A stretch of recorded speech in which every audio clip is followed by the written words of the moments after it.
持续锁定新闻大白话，我是黄韵晨。首先来为您介绍来宾，第一位是我们的前立委邱毅，主持人好，大家好，以及前海军舰长吕礼诗。主持人好，各位观众大家好。好，我们现在看到啊，今天呢，全世界都在关注这场世纪会谈，那就是要在这个巴基斯坦举行的美伊双方会谈。而现在呢，这个伊朗议长呢，他已经抵达了巴基斯坦，但是啊，他强调啊，心怀善意，还是不相信美国。他说呢，他们很有诚意要达成协议，但是就是因为过往的经验啊，让他们很难真正的去信任美国，希望美方呢能够在谈判中展现达成协议的意愿，给予伊朗人民应该有的权利。而现在最高领袖也发声了，这个穆杰塔巴说呢，伊朗呢对荷姆兹海峡的管控呢是进入了一个新的阶段，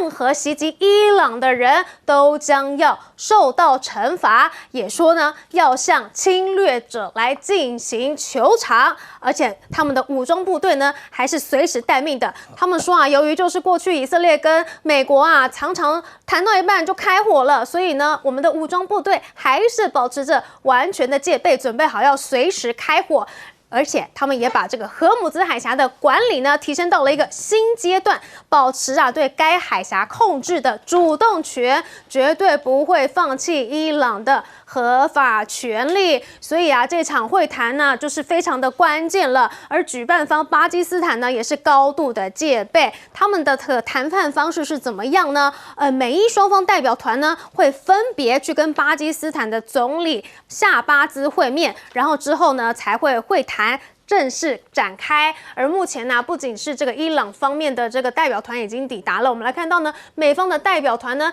也已经抵达了巴基斯坦。而现在呢，这个伊朗方面呢，八国的高官呢也是现场的来迎接。我们看一下这个画面哈，这个巴基斯坦的这个副总理兼外交部长达尔，还有国民议会的议长以及陆军参谋长还有内政部长都来迎接。那么伊朗方面呢是由这个议会的议长卡利巴夫还有外交部长阿拉奇等高级团员组成的伊朗谈判代表团，而且就是为了要守护这一场会议啊 ，F-16也现踪在伊朗港口城市附近去护航代表团。好，这是巴基斯坦军方啊，为了要确保安全，展开啊被专家称为是钢铁护航的军事任务，出动了 JF-17还有 F-16战机以及 C-1散动运输机、加油机、预警机都前往中东地区。好，那不仅是如此啊，就连这个谈判的首都，巴基斯坦的首都也宣布了哦，要放假2天，这样子怎么样才能够方便他们去严密的部署保安措施？那么军警呢也是在市中心升高维安，并且啊在举办会谈的饭店周边呢是设立了3公里的红色警戒区。好，巴基斯坦总理说啊，他们很想要实现持久停火，但是需要透过谈判来解决复杂的难题，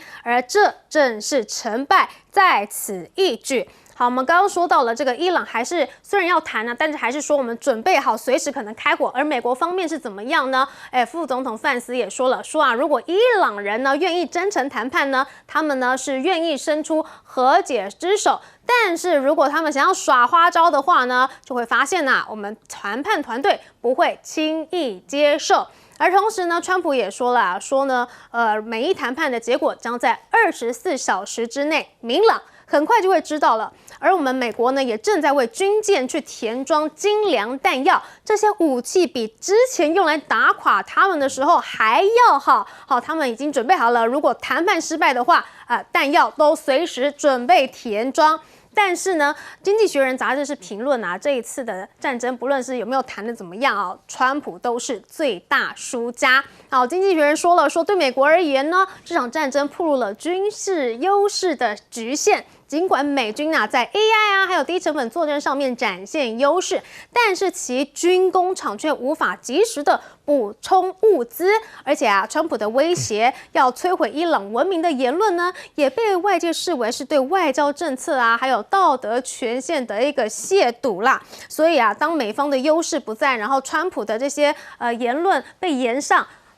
这些和谈似乎也是给川普自己一个下台阶吗？我们先来请教资深媒体人谢寒冰冰哥。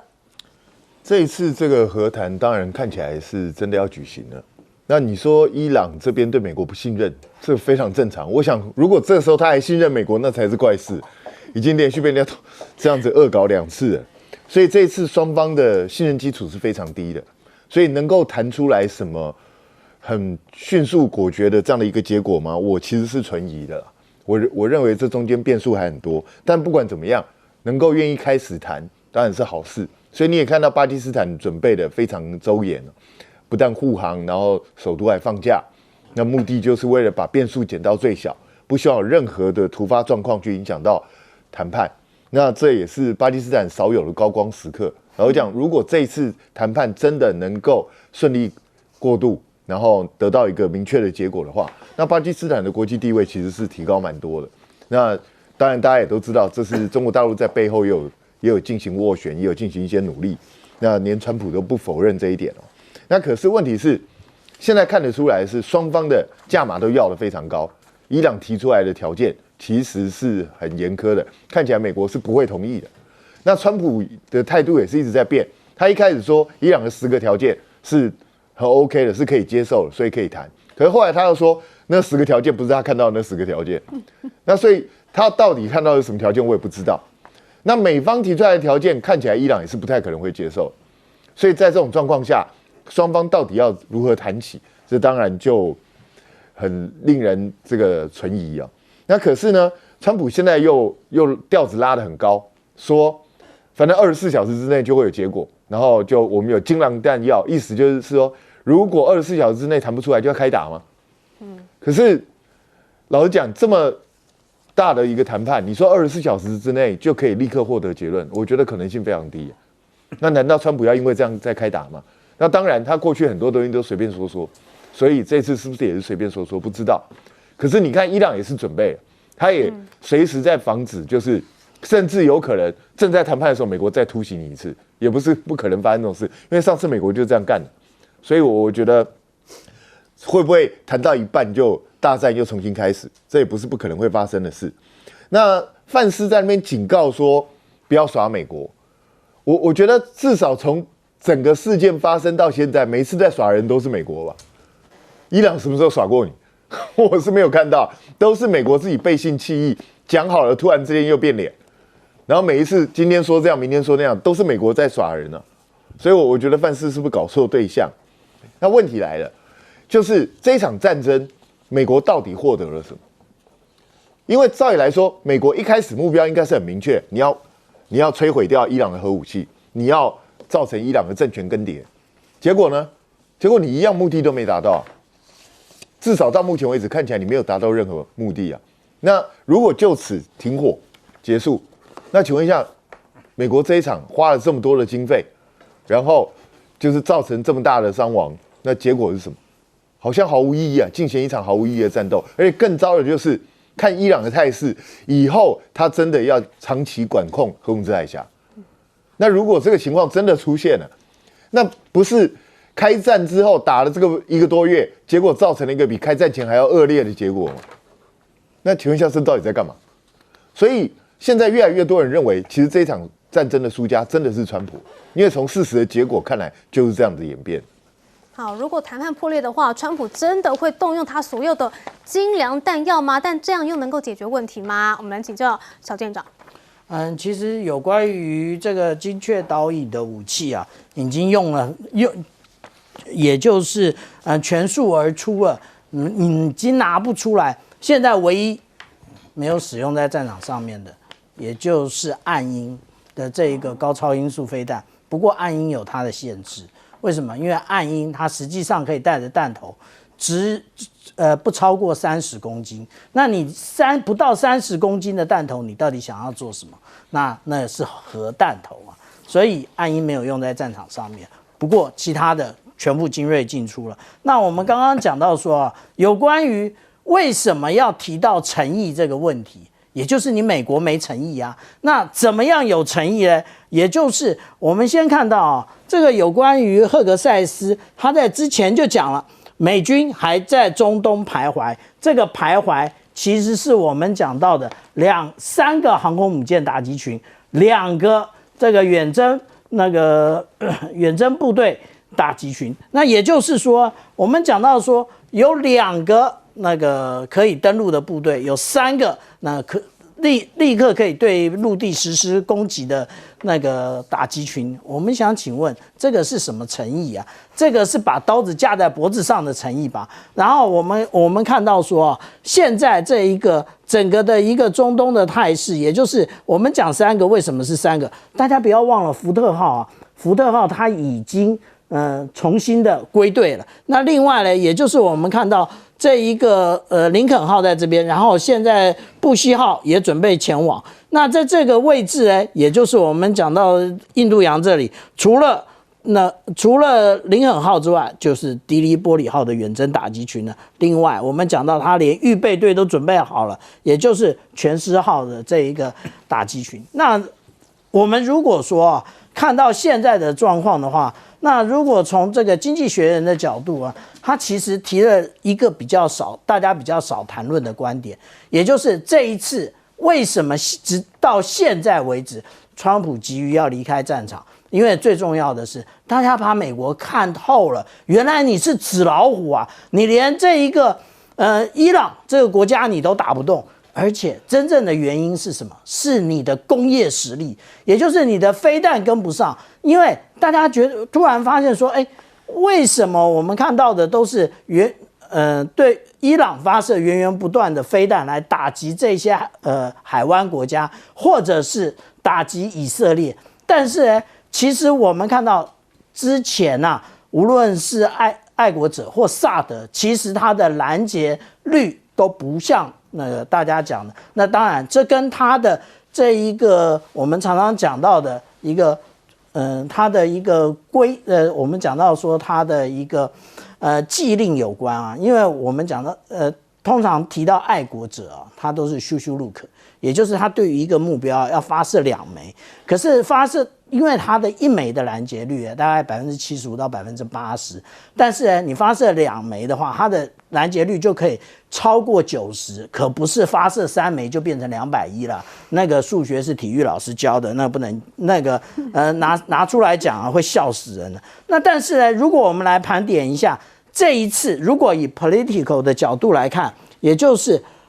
美国他觉得他赢了，但是大家都觉得他是输了。那我刚刚讲到有一个部分最重要的就是工业实力的部分。那另外呢，现在其实双方都还在准备中，其实大家都觉得他们好像是要进行和谈，可是所有的和谈条件通通都是对冲的。伊朗说我要一个国家的尊严，我要继续发展我的弹道飞弹、我的无人机，还有保持我的这一个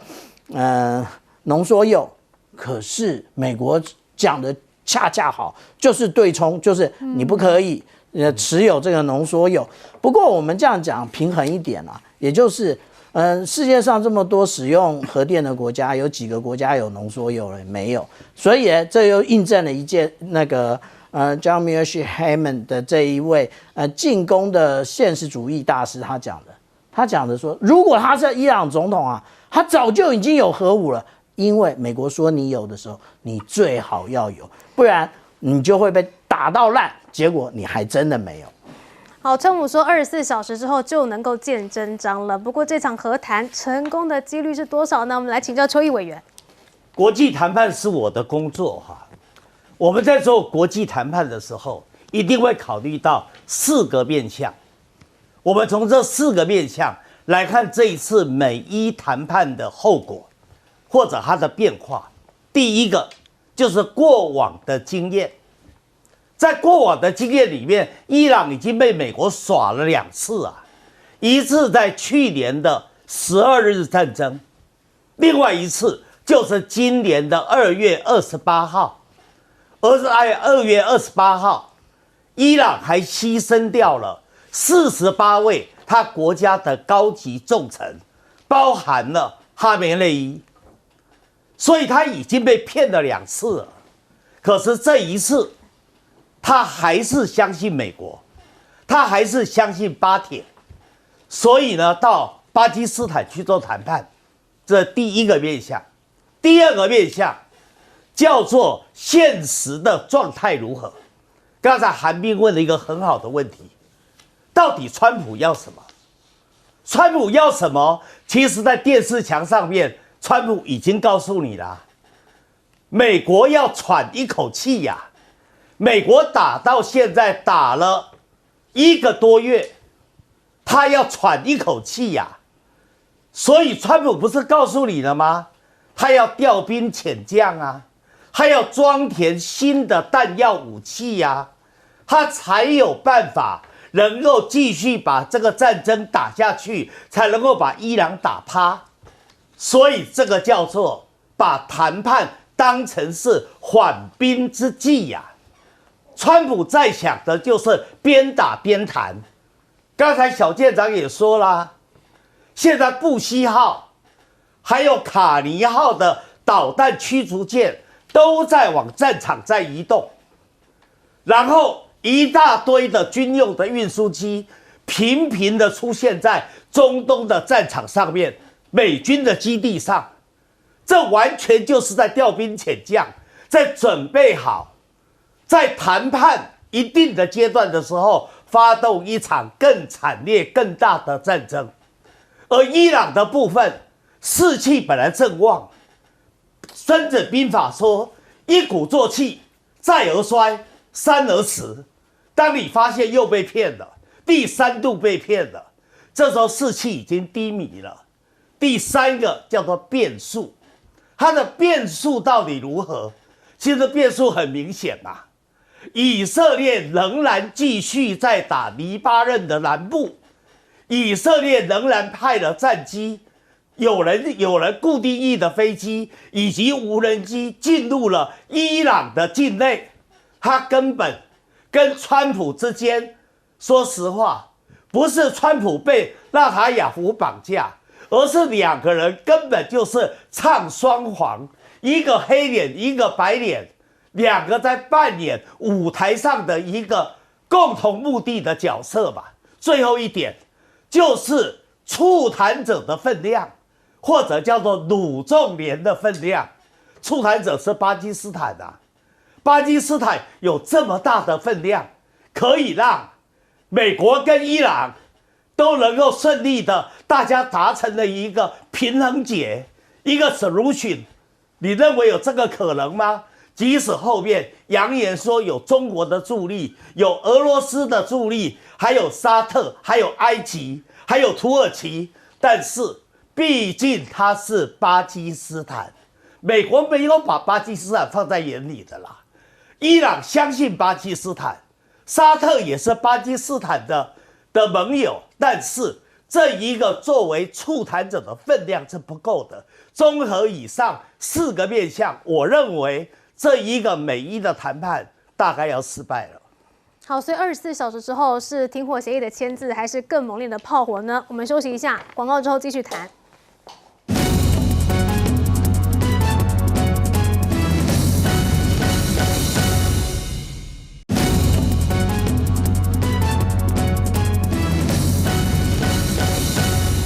打到现在，伊朗已经抓住了美军的战略盲点了吗？来看到啊，现在呢，美国的无人机呢又坠毁了荷姆兹海峡吗？哦，这个是美国海军的一架 MQ-4C 海神在荷姆兹海峡上空失联了。疑似呢是正在返回意大利基地的途中呢发生了紧急状况，随即呢就消失在雷达的追踪画面中了。但是现在还没有办法确定这个无人机是自行坠毁还是遭到外力击落。但是啊，它一架造价就逾2亿美元呢。哦，现在呢又少了一架，2亿又没了。而另外来看到啊，现在呢，美国内部又有间谍了吗？哦，现在 FBI 呢在8日的时候逮捕了一名40岁的前陆军威廉斯，指控他什么？说他多次的向记者泄露国家国防机密，违反了间谍法。那 FBI 的局长也说了，说本案呢是对潜在泄密者的警告，说逮捕行动啊就发生在川普公开要求彻查 F-15E 战斗机伊朗坠毁救援泄密事件的数日之后呢，并且呢还有军媒形容啊，这个报道影射引发了外界的关注。好，除了抓这个内部的间谍之外呢，现在呢，外交杂志分析啊，其实这场战争啊，也让大家看到了云端神话不在，因为科技业呢，长期将云端呢描述是一个很有韧性啊、无国界的一个很好的发展，但是啊，这场战争修正了这个认知，云端啊这一个实体位置呢，其实啊可以被一辆2手车价格的无人机给炸烂。这是一场人类对抗 AI 的战争。好，这场战争呢，关于 AI 基础设施主导权的间接战争，让中国发现啊，它根本不需要直接打击美国的资料中心，只要借助伊朗呢，就能够用更低的成本来进行打击了。而另外，我们来看到啊，这场战争能不能够停火的一个关键呢，也就在于黎巴嫩。好，但是我们来看到，伊朗的议长就很明显的明确的说了，呢，我们谈判呢有2个先决条件，第一个呢就是你黎巴嫩必须要先给我实现停火，那第2呢是解冻伊朗被冻结的海外资产，而且伊朗外长也说了，任何伊美之间的停火协议同样都得要适用在黎巴嫩，也就是呢以色列必须要停止在黎巴嫩的军事行动。那么以色列是怎么说的呢？纳坦雅胡又说什么？与黎巴嫩之间不存在停火，以色列军方对黎巴嫩南部呢也发动了非常多次的空袭。来看到这个画面，他们的这个炮火啊根本就没有停过，而真主党呢也是一样，继续的朝黎巴嫩境内的以色列军队去发射火箭袭击。不过啊，黎巴嫩战事呢，现在好像出现了转圜哦。美媒就曝光了，说以色列的态度呢，为什么会有转变呢？来看到纳坦雅胡就说了，他已经授权会尽快跟黎巴嫩来直接谈和。美媒就说了，为什么他会有这样子的转变呢？其实还是因为白宫施压啦。白宫一施压了之后，他们的态度才有所转变。于是呢，黎巴嫩的总统府就说了，黎巴嫩跟以色列大使呢，已经在美国华盛顿进行了首次通话，那么双方也同意呢，周2啊，在美国国务院举行首次会议，商讨停火以及确定的谈判日期。好，但是呢，现在美伊已经要谈了，黎巴嫩下礼拜2才谈，这样子来得及吗？那不就是说好了，就是黎巴嫩继续打，那伊朗又不愿意来进行和谈了吗？好，不过我们来看到这场战争啊，似乎也跟这个金钱画上了一些关系哈。那就是啊，在塔口前夕呢，又有人精准下注了。我们来看到《华尔街日报》的分析说呢，川普在3月23日突然宣布暂停打击伊朗的前15分钟，有超过了7.6亿美元的原油期货合约易手，上述异常交易引发了市场的质疑，怀疑有人能够提前获得有关川普政府政策调整的内部消息，来借机牟利。好，那另外呢，来看到这场战争打到最后呢，英国呢决定要跟美国下更多的无人机订单吗？好，英国首相施凯尔在9日的时候与川普通话，讨论军事部署以及要怎么样让荷姆兹海峡复航的后勤安排，同时宣布打算要采购新型莱茵级飞弹给英军还有这个波湾的盟友使用，要来对抗伊朗的见证者无人机。好，所以呢，这个军火商又再赚一笔。所以这场战争这样看起来黎巴嫩打得很惨，然后这个军火商赚满满，还有川普身边的人也可以内线交易。到底这场战争是让谁获利了呢？请教小舰长。我们讲到 RQ4 的话那我们可以看到它的一个轨迹那如果我们看到它这个轨迹的话，其实它在这个霍姆兹海峡这里不断的进行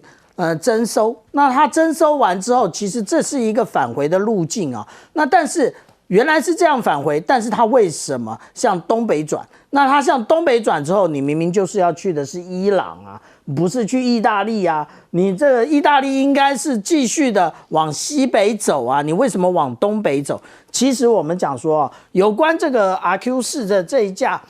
无人机它的高度其实可以，它的一般的飞行高度其实最高可以飞到我们讲到的15000公尺不是英尺但是如果我们看到刚刚这张图我们就可以做一个初步的研判。研判什么嘞？我们来看它的高度一直维持得很好它的高度其实我们可以看到它一直维持在15000公尺的这个左右啊，可是它的速度忽快忽慢，黄色的这个代表它的速度啊，它的速度忽快忽慢，忽快忽慢，为什么？因为他在看这一些游轮啊，到底是哪一些游轮？那他在鉴别，因为它上面它的机体上面是有一个光学征收系统的，那它可以看这到底是什么船，然后跟 AIS 做一个合并的一个研判，然后看看现在是哪些船在准备过货物资，那这一些到底跟这个无论是中国大陆或者是俄罗斯有什么样的关系啊？那这个是我们讲到说，其实是一个杀伤链它的一个建构的过程啊。但是它的这一个我们讲到说，它的这一个发现、定位、追踪的部分呢，就仅此而已。到后来他要把这个资料交出去的时候，他就已经被击毁了。所以这一个距离，我们刚刚看到的那一个距离，绝对不是用肩射式的飞弹打下来的。所以我们看到这个伊朗啊，它其实防空能力还是很薄弱的存在。对于他想要击落的目标呢，他才会发射飞弹。但是我们讲这次的战争的真正的特点叫做第一次人工智慧战争，伊朗冲突呢，那也就是我们看到这一次，其实我们看到说，它的历史意义在于，首先将人工智慧、自主系统以及商业技术呢，其实整个整合在一起。它整合最重要的是什么？它将这个卫星啊，或者是我们讲到刚刚提到的无人机的这一个监视与侦察与情报，还有地理空间的这个应用，全部整合在一起。所以对于美国来讲，他认为说这是一个点燃人工智慧之火的一个行动。但是这一个部分呢，只有美国做到吗？没有。那中国大陆有做到，而且中国大陆展示出来，也就是我们看到密商科技当初展现的这一张照片啊，这张照片其实也就是部署在卡达的这一个长程预警雷达哦。那这一个字是什么？这一个红色的框是什么？红色的框也就是这一个 AI， 他觉得这一个需要进行研判的目标，研判的内容他会写在上面，这可不是人打的。然后当时还很多人质疑啊，最近几天我们看到照片了，这一个长程预警雷达哦，它的内部已经被打烂成这样。虽然我们看到它的雷达的这一个发射以及接收单元似乎没怎样啊，可是它的里面却是凌乱不堪，所以不能使用。所以我们可以从这里看到 AI 的技术如何是跟战争结合。好，不过我们来看到以色列愿意停止在黎巴嫩的战争吗？美国的施压又到底有没有用呢？请教邱毅委员。从这里就看出来了，伊朗很可能在这次美伊谈判中第3度被耍。其实卡利巴夫就是伊朗的议长，他的方向是对的，也就是如果美伊要谈判要停火，或者谈永久性的、持久性的这个停战，要先决条件有2个，一个是什么？一个就是以色列对黎巴嫩南部的无差别攻击要停止。第二个是要把美国在海外冻结的伊朗相关的资产要解冻。我们先不谈第二个，谈第一个。那既然条件如此，那以色列跟黎巴嫩的所谓的停战就应该先谈啊。先谈了以后有了结果，以色列不再攻击了，然后美伊再谈啊。可是你发现这一次是什么？这一次的时程安排是美伊先谈，然后以色列跟黎巴嫩再谈。那我请问你，以色列会不会在这几天内又发动对黎巴嫩南部的攻击，借此让美伊的和谈最后瓦解掉？那纳塔雅胡他的审判的问题、腐败贪腐案的问题，他又可以延后了。这中间有这么明显的一个漏洞，伊朗的谈判团队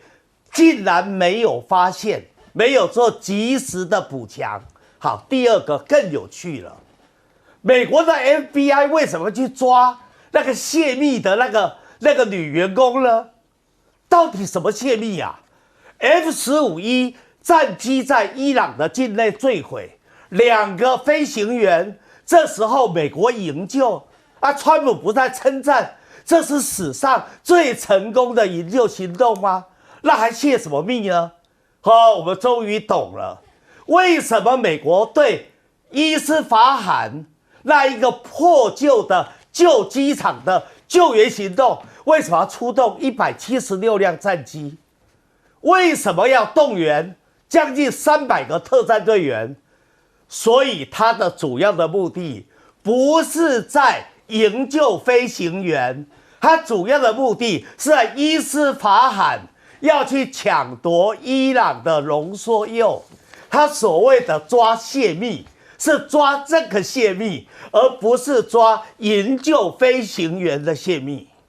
好，这个泄密案竟然是扯到了间谍案，但是真的是如川普所说吗？好，我们现在请教彬哥。其实这个泄密案有点奇怪，因为他们现在说抓他的理由是讲他2022年到2025年的案子在泄密，跟这次的 F-15E 好像又没有直接关系。但是《星条旗报》用影射的方式说他跟这次 F-15E 有关。可是他是前员工前员工要怎么去泄这个密？所以这是非常奇怪的一件事情他如果没有直接接触机密资料，要怎么泄密？更怪的就是他现在被抓，他13号要开听证会，然后呢，那个被指控他泄密给的那个记者现在出来帮他喊冤，说他就是一个普通人那大家不觉得很奇怪吗？如果你连这个泄密的员工都抓了，那为什么不抓这个记者？这不是很怪吗？那个记者负责登的，那结果他没事。这个很奇怪，我不知道他到底在搞什么鬼。这恐怕有一些其他的问题在里头。那当然，现在看起来，美国跟伊朗双方的条件是差距非常非常大。对伊朗来说，他当然要求一定要黎巴嫩这边要挺稳，因为黎巴嫩真主党是他小弟他总不可能大哥不顾他，因为真主党是因为伊朗才被打的，那他总不可能说我自己安全就好，你们就随便了，就让你去死，那不可能嘛。那但是以色列会放手吗？纳坦雅胡本来讲的，一副很坚定的样子，但是现在又一副态度很暧昧的样子。可是这到底在干嘛？但是我认为纳坦雅胡不会停手。对，我认为他不会停手，因为对他来讲，真主党的威胁其实比伊朗还大。讲实在话，因为真主党就在他旁边，对啊，所以随时都会对他发动攻击。而且他现在占了黎南这些土地，他才不想还回去，他就是要一路扩张过去所以我觉得他不会停下来。因为纳坦雅胡知道这场战争不能这么快结束，这场战争这么快结束，他就倒霉了，他就马上被司法追杀，所以他不会想要停下来。我觉得纳坦雅胡现在是因为这个碍于外界的这些压力我假装一副好像好我们也愿意和谈，可是呢，他在想办法把这个和谈搞黄掉，双方又再打起来。我觉得非常有可能会出现这样的状况。那问题来了，就是现在很多人都发现了。每一次川普在公布重大讯息的时候，都有人内线交易。那白宫现在装的一副要查泄密的是谁？可是问题是，每一次这个内线交易的都有一个名字，叫小川普就他儿子对啊，那你敢抓你的儿子吗？我是相信你不敢抓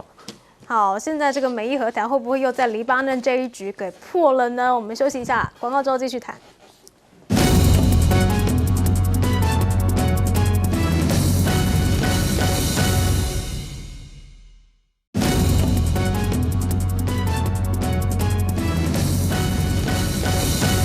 观众朋友，欢迎收看 TBS 新闻大白话，我是王浅秋。美伊谈判今天正在登场，最新的消息，今天有几位重量级来宾一起跟我们讨论这个最大的新闻发展如何。退役中将帅华明将军，浅秋好，各位观众大家好。台大哲学系教授苑举正老师，浅秋好，各位观众朋友大家好。淡大战略所教授李大中老师，主持人好，大家好。大家在看不是上午应该已经抵达了谈判的地点。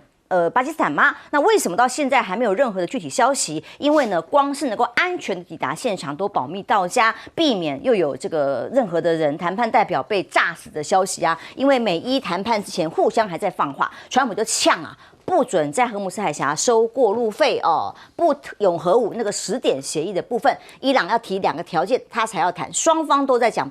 包括了黎巴嫩停火，还有释放伊朗被冻结的资产等等，这些前提条件卡关，一直到出发之前，大家都还不知道到底是不是真的成型。但现在呢，已经明确的看到了伊朗的议长卡利巴夫抵达了在谈判的这个国家。当时巴基斯坦还特别派了战机升空，画面可以看到有 F-16现踪伊朗港口附近来护航代表团。它这个护航的画面当然是要代表我撑起了保护伞，帮伊朗的官员很安全的保护你，避免你在途中出了什么状况啊？这一个安全保障也才是伊朗官员愿意出来谈判的原因。而伊朗代表团呢，出于安全理由呢，提前的所有行程都没有被披露，谈判的层级一方面也比之前更高了。前2次跟美方谈判的时候，都还是这个议长啊，还是外长啊。那这一次伊朗的议长卡利巴夫亲自代表，被认为是包括重视的程度啊，还有穆吉塔巴所派出来的代表性啊，更加的提升。而画面上可以看到，这次伊朗代表团先前在声明的时候就讲，我们不是来投降的，我们是要巩固我们的胜利的，同时也要讨回公道的。飞机上代表团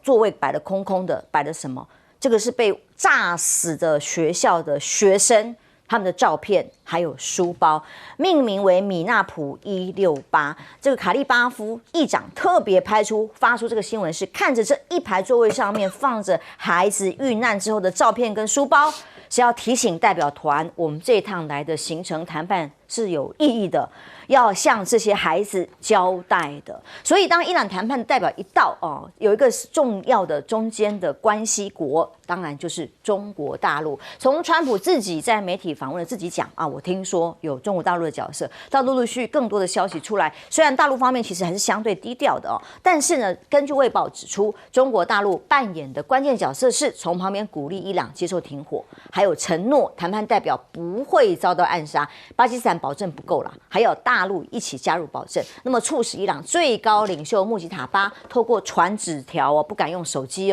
用这样的方法点头同意暂时停火，才有今天的谈判的契机。伊朗点名外媒说，这个北京会成为停火谈判的关键担保人，这个是另外一个正式担保国的概念。如果包括荷鲁兹海峡等等还有在谈判的协议需要一个担保国，这件事情大陆方面还是低调的，有没有可能是最终促成和平协议的关键力量呢？川普又怎么看？因为美国贸易代表是这样讲的如果中国大陆以违背美国利益的方式来介入的话，伊朗的问题会使局势更复杂化。所以呢，美国努力正在跟中国大陆保持稳定的关系川普马上就要访中啦，那这个时候大陆介入，川普是欢迎，但是你要确保我美国的利益，看起来话是这样讲的。所以美伊双方其实都一样虽然我要跟你谈了，但是都保留着我随时可能重新开打的可能性，包括美军虽然川普一直讲我有信心，伊朗手上根本没有筹码，不过他讲的没有筹码大家都不太相信了啦。为什么？因为伊朗呢没有筹码吗？美国情报局就说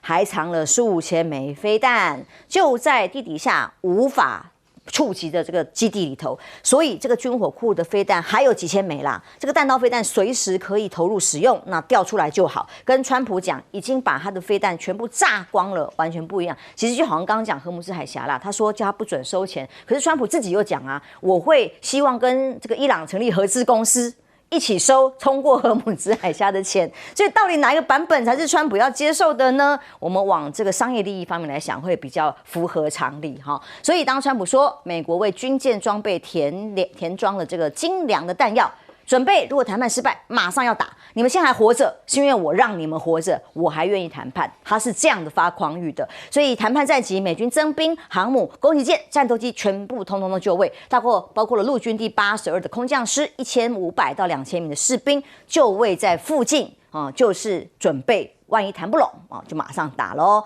史诗级的狂怒行动，其实美方已经宣布全面胜利了啦。包括他们发言人在白宫讲的是说，因为我们把飞弹都炸光了我们把这个相关的航道都掌握回来了，所以我们已经胜利了。当光以美国的战机损失一览表，这些红色代表已经被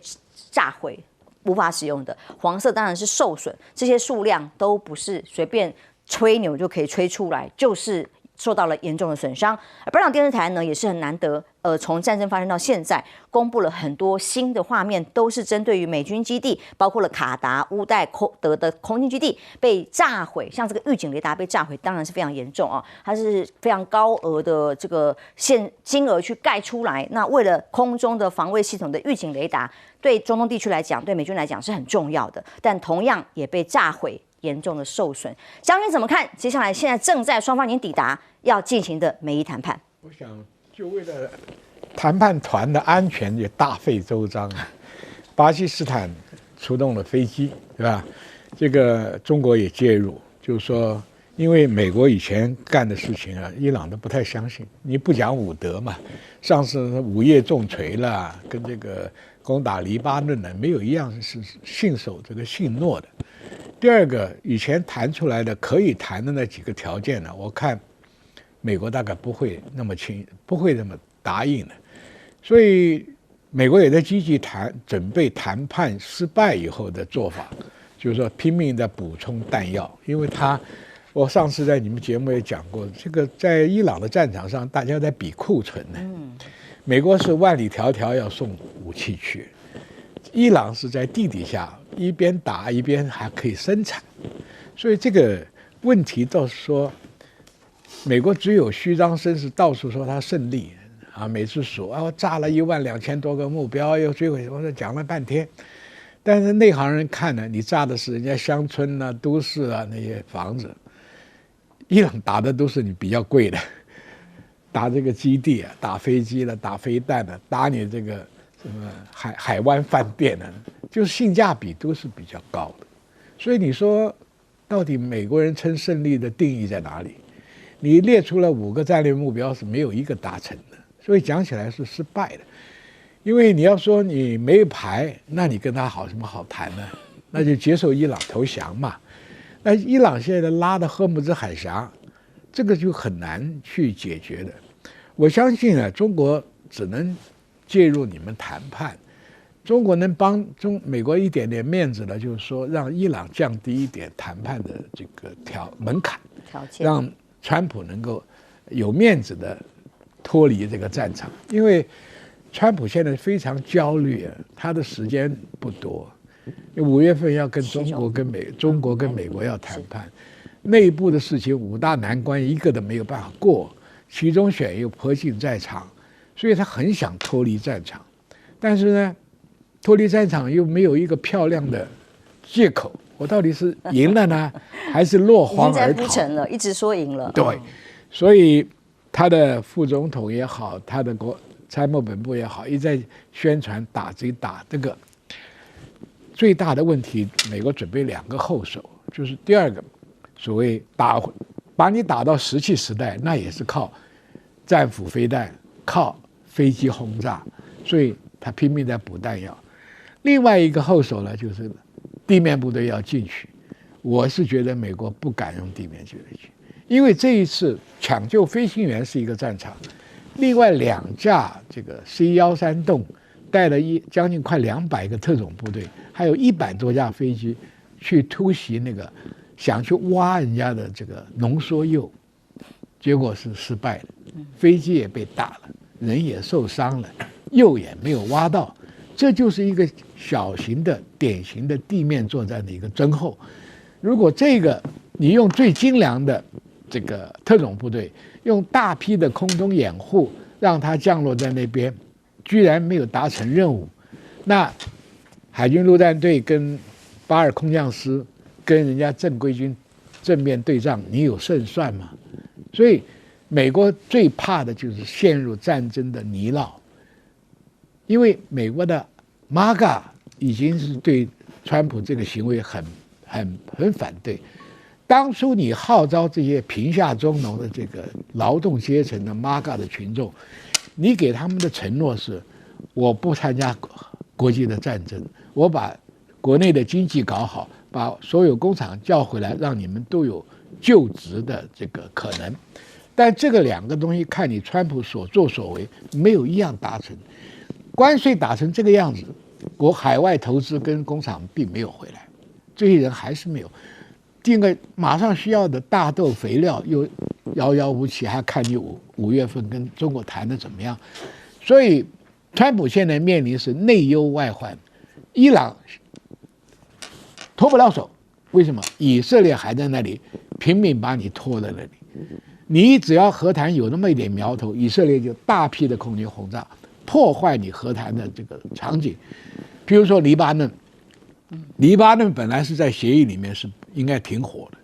那以色列为什么要打？以色列就是要把加沙走廊跟黎巴嫩两边的房子全炸光，这个我们下一题就要谈，清空，是让你老百姓难民回不来。那这个地方我就是领土扩大，安全性获得保障，这就是以色列现在做的事。阳谋，大家都看到了，所以大家都看得很清楚。你不要以为川普讲加沙走廊建豪华别墅，这也是有阴谋的，因为你盖豪华别墅啊，穷人住不起的，那也就是这个恐怖分子也不可能进来了。所以这个问题，你不要以为是个笑话，他有想法的。现在打黎巴嫩就是这个，为什么通通把黎巴嫩所有的房屋住宅全部炸光，40公里？因为黎巴嫩对付格兰亥就是用火箭炮，火箭炮的射程就是40公里，所以他必须要把黎巴嫩向南推40公里。这个看起来3个国家的阳谋都很清楚。好，这一期我们下一个题目就来发挥。岳老师，其实伊朗这一次出来谈判，他的摆出来的姿态是非常悲壮的，但对于谈判结果有没有可能乐观，大家都不太敢抱持太过正面的期待嘛？我是教伦理学的哈，在这个飞机上面前面讲到是一个地点加死亡的人数啊，就是米纳普168，现在确定啊，那个2月28号的美国那颗钻地弹打到那个女子小学，死掉的是168个7到10岁的小女孩。我相信啊，任何人呢，听到这个消息，如果这个炸弹是炸在美国的话呢，美国就疯了。我告诉你，伊朗的话呢，其实基本上也是疯了，只是说大欺小没有办法。我在看这场战争的时候啊，出现了一个邪恶与正义之间的对争，我非常看不起美国人，因为美国人选出来的总统，你知道他同时在讲什么话？他表示正在为军舰装填精良弹药，以备谈判失败。这些武器甚至比我们之前用来打垮他们的实际使用的时候还好。168个小女孩杀的还不够吗？你为什么要这么邪恶呢？你为什么要做这种事情呢？你为什么要听以色列的话呢？以色列做的事情还不够邪恶吗？这个是第一个哈，就是说你要看这场战争的时候，你要有一点良心啊，因为我们隔得很远，10万8千里，我们要谈论事情的时候，我们不是谈美国跟以色列有多伟大、多厉害啊，我们讲这世界上有没有公理正义啊，对不对？我们没有公理正义的话呢，我们还活着干嘛？对不对？这是什么事情啊？那个川普干的事情的话呢，大家都不谴责啊，对不对？你碰到什么留美的回来呢，拿了美国护照跟他讲说，你真是来自一个不要脸的国家啊，你自己要这种感觉啊，因为这是我们人之所以为人的基本原因啊。我就教这个的嘛，要不然我课怎么教呢？人类文明的底线呢？这个最基本的嘛，168个小女孩，你说是168个伊朗的这种自杀式炸弹客，那死有余辜啊，对不对？他也愿意殉难，但那小女孩人家是上课，而且为了摆出来照片，我都不忍心看的，有照片有书包啊，放在第一排啊，他什么心情啊，对吧？负责谈判谈什么东西呢？这个谈判不可能成功。我跟你讲，这个中东的局势一定是打打停停啊，这个没有办法。然后另外讲话呢，这个他们这派出来的这个议长啊，就是卡利巴夫啊，原来是美国指定的，就是说要政权更迭里面的重要代表人物，卡利巴夫啊。另外他们的总统叫佩泽西奇扬啊，就他们比较支持美国的，原来这样。2月28号一打完以后，伊朗全部变成你把温和派干掉了，剩下的话呢，这个穆杰塔巴的话带着所有的人啊，你谈判的时候呢都没有人敢叛国，因为这个国家已经面对了1寸山河1寸血的这种处境。基本上就没有办法了。那伊朗现在的话呢，那出现了一个重要的变数，就美国今天也漏了消息了，就是看样子的话呢，俄罗斯跟中国的话呢是有帮助他。那中国讲说你拿出证据来啊，对不对？那俄罗斯的话，人家就不怕你啊，就是，那你本来就是大欺小啊。这个是全世界动武最频繁的2个国家，美国加以色列，那欺负一个被制裁47年的国家，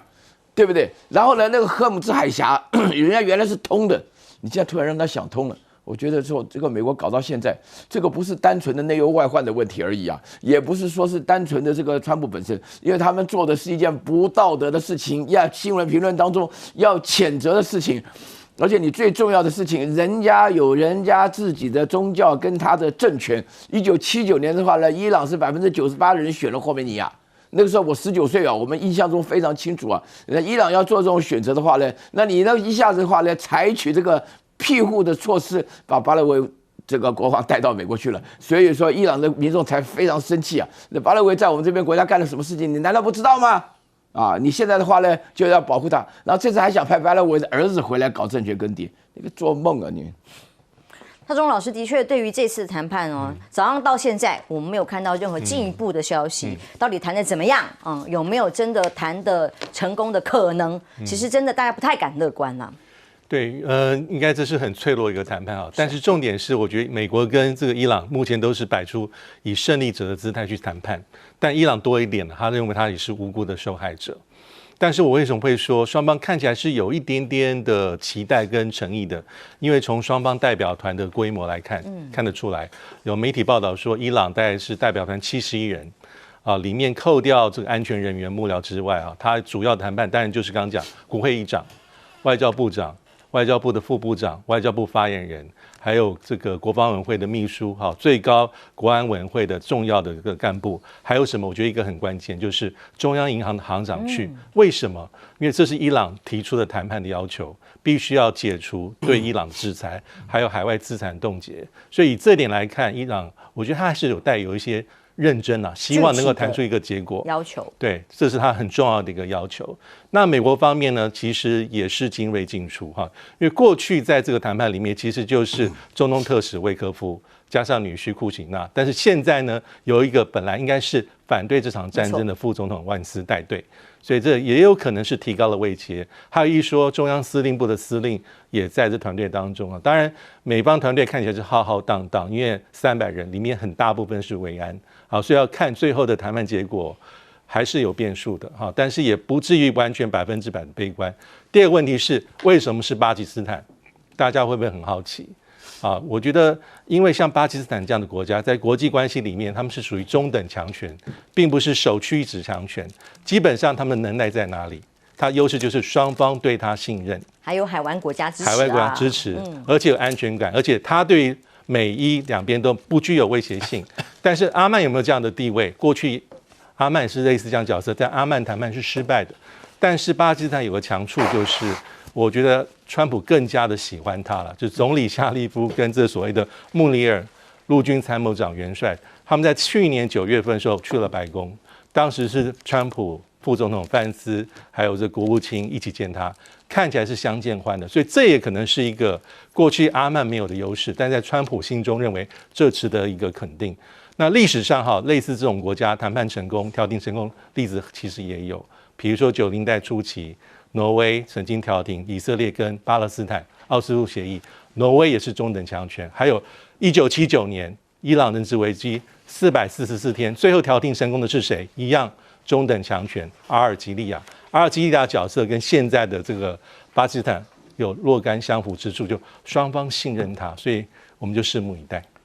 刚刚将军特别提到以色列，因为以色列就是这一次伊朗跟美国谈判里最不希望谈判成功的国家。从双方说要停火，结果还要一直的轰炸黎巴嫩。其实就算到昨天说川普已经亲自打电话叫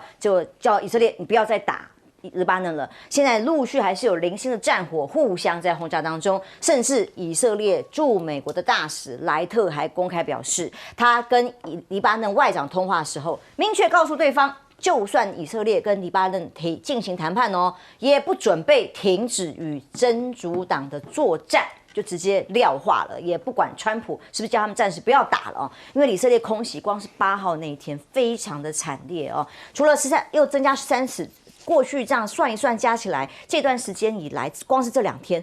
就已经造成了357人的死亡，而且大多都是平民，还有1223人受伤。这些被炸毁了一片片的断垣残壁，不是军事设施，都是民生设施，也有一些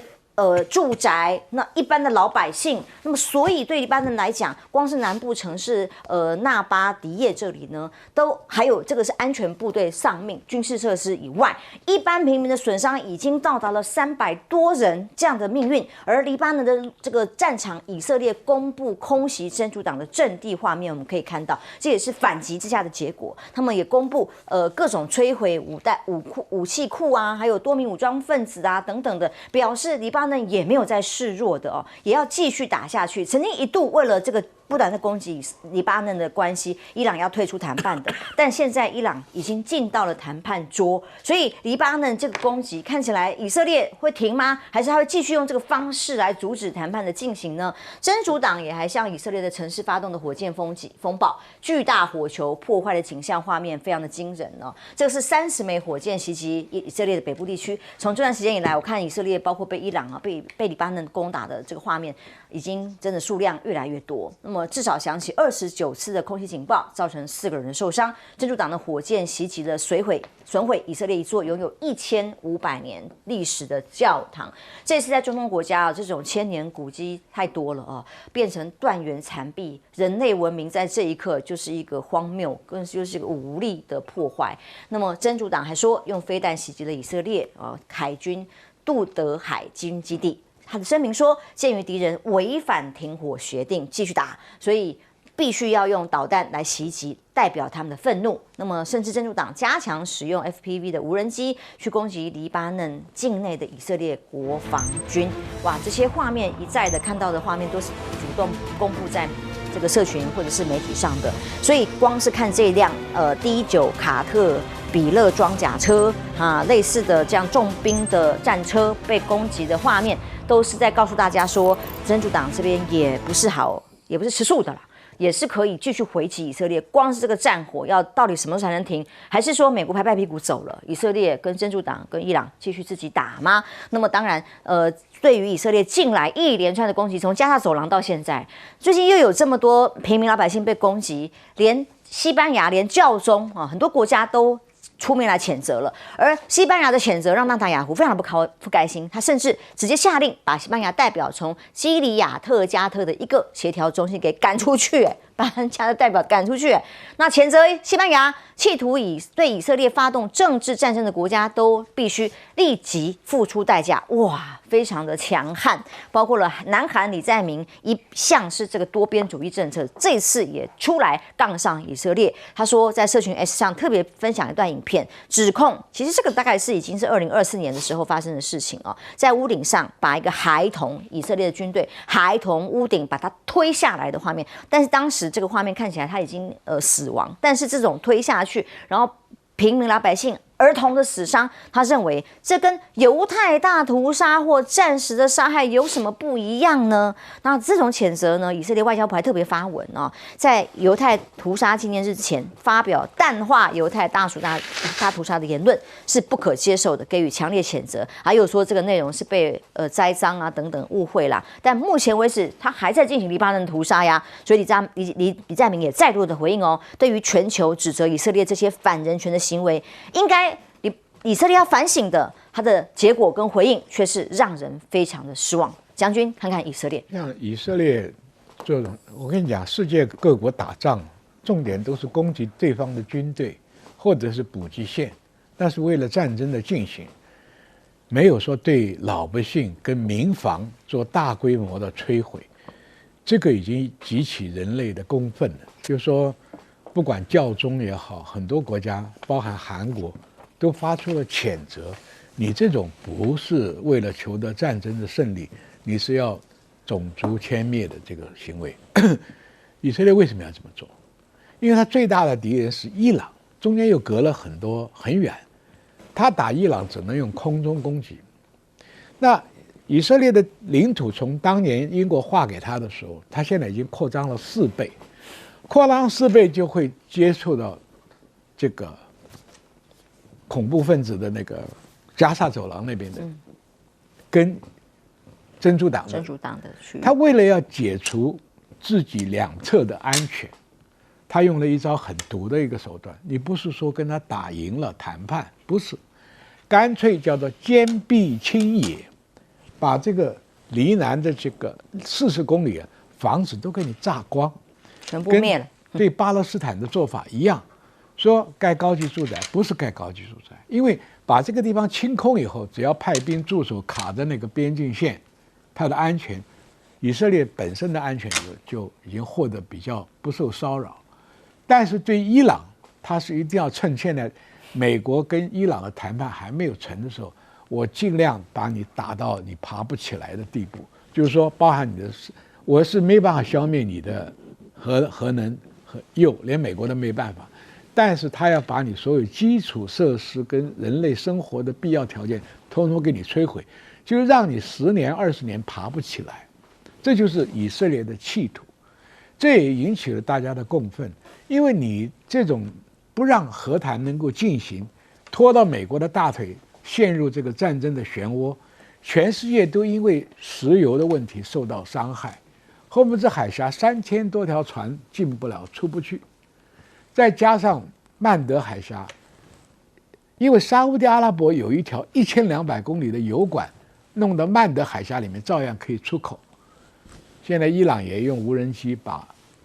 这个油管给你炸了，因为油管是一定要有很多加压站才能把石油输到这个曼德海峡里面运出去。所以这个问题就是说，伊朗的态度就是说，事情要闹就闹大，闹到全世界都认为你美国这样是不正当的，以色列不正当，这是伊朗的战略思考。所以这个问题就变成美国想脱手欲罢不能，只能用嘘声恐吓，我下面还要补充精良的弹药再打你，还有海军陆战队空降师。但这2招啊，顶多是在加强轰炸，因为现在越是在吹牛自己的战果多丰硕，越代表你心虚想撤离了。因为马上中美的谈判要开始了，马上期中选要开始了，马上美国的经济通货膨胀开始了，关税的后遗症开始了，还有性丑闻的事情也开始了，他当然急着要脱身。现在脱身找不到一个比较华丽的这个战果来掩饰他的这个失败，所以拼命在吹。那现在人家都把，你不是空军无敌吗？ MQ9 的这个无人机炸掉24架，伊朗你不是很强吗？马卡瓦的战车也被打了20辆，所以这个战争在我认为没有那么快，而且这个谈判只是中间有些条件的 bargain， 上下差异太大了，差异太大，不会那么快停。岳老师，以色列的角色哦，他继续这样的攻击跟屠杀，是对民众的社区，甚至人民一般的民众。那当然，现在是要跟全世界为敌了吗？连川普跟他讲的话都 hold 不住他了。我刚刚把美国说了一顿，好，美国是无意识就这么坏，那以色列的话是有意识的要干坏人，啊，有意识的干坏人跟无意识的干坏人是有差别的啊。无意识干坏人是无知啊，有意识干坏人的话可能有知识，但是他就要扮演这个魔鬼的角色。我现在这边要让大家稍微了解一下黎巴嫩跟以色列的关系啊。黎巴嫩的首都叫贝鲁特啊。在1945年的时候啊，贝鲁特是世界上少有的同时当过法国就是英国的殖民地啊，所以那边呢，我遇到过很多这个黎巴嫩人，尤其是来自贝鲁特，他们的英文跟法文都非常流利啊。小巴黎，对，东方的小巴黎。到了1970年代的时候啊，因为大家都知道，全世界最漂亮就是地中海沿岸了啊。你如果到了希腊或到了法国南部的话，你就了解我讲的意思啊。那可是呢，遗憾的是，1948年成立了以色列，当时有70万的巴勒斯坦的难民跑出来，有10万人进了黎巴嫩啊，那个时候的话呢，这个巴勒斯坦人进了黎巴嫩的时候呢，黎巴嫩会感觉到大家都是中东的阿拉伯种人啊，这个搞清楚啊。但是呢，黎巴嫩的基督徒是1半以上啊，当时，所以呢就会想出来他们的政权的分配的话，就是1/2是基督徒的，然后1/4什叶派的，1/4逊尼派的啊。然后这个时候呢，